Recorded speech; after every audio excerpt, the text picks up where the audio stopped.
Thank you for joining me this afternoon on Delicious by Debbie. I am getting ready to make some Instant Pot cheeseburger soup. I'm making homemade bread today and I want some soup with it. I'm getting ready to do the soup in my Instant Pot. So first of all, I'm going to turn this to saute, and I have a pound. I'm going to put a little bit of olive oil in, just a couple. My burger is very lean.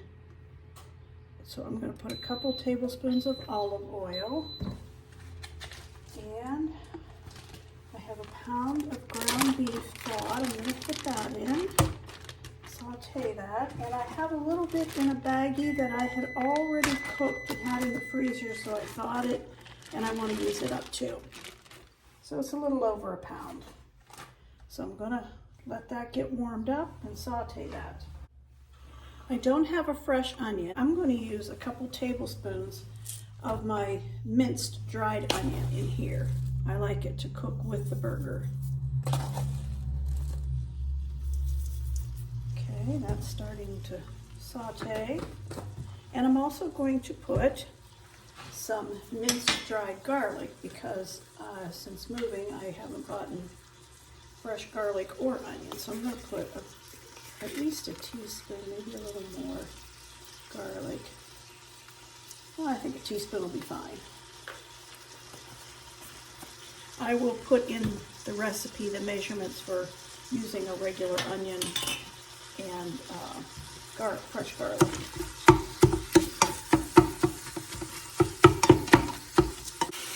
While that's sauteing, I have two big potatoes, and I'm not going to peel them. I washed them. And I'm just going to cut them up into chunks, cube them, and put them in there. And also some carrot.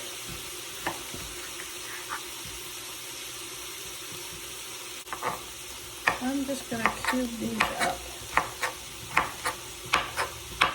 And we'll just cook them skins and all. Now I'm going to put that right in with that sauteing burger.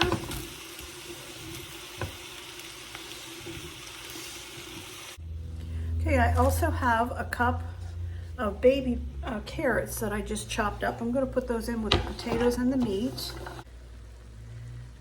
All right, let's put in a teaspoon of pepper.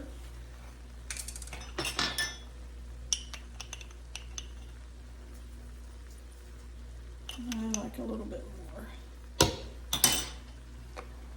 A teaspoon of dried parsley.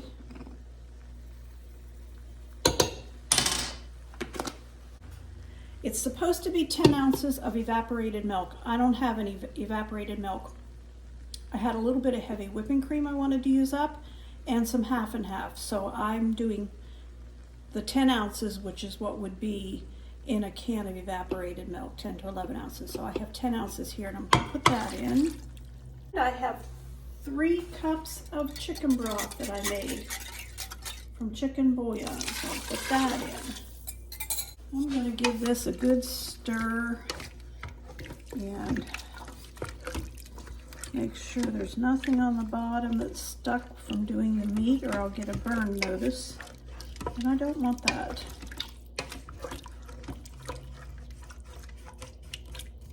Need salt. I always hesitate to put salt in because sometimes the bouillon is really salty.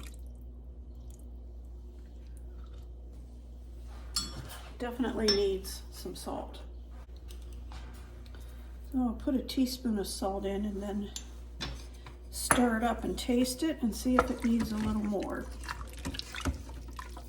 My chicken bouillon that I used for my chicken broth was a low sodium one, so that would explain needing some salt.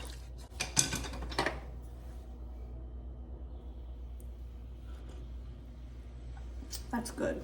A teaspoon of salt is plenty. All right, I'm going to put the lid on this. And I'm going to set it to sealing. And I want it to cook for 5 minutes, so I'll do that on manual. All right, we'll let that cook for 5 minutes, and then when it's done, we'll do a 10-minute natural release, and then I'll open it up.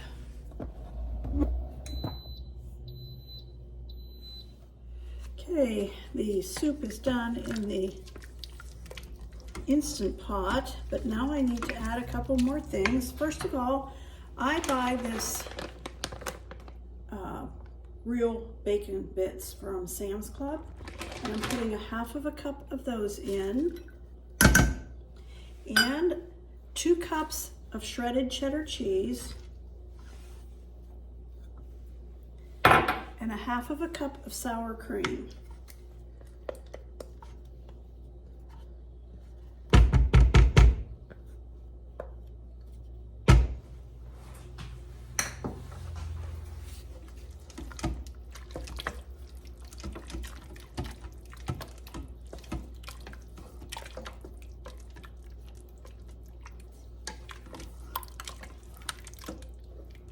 All right, I'm gonna let that cheese melt.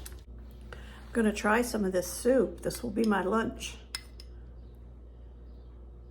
Make sure the carrots and potatoes are all cooked well.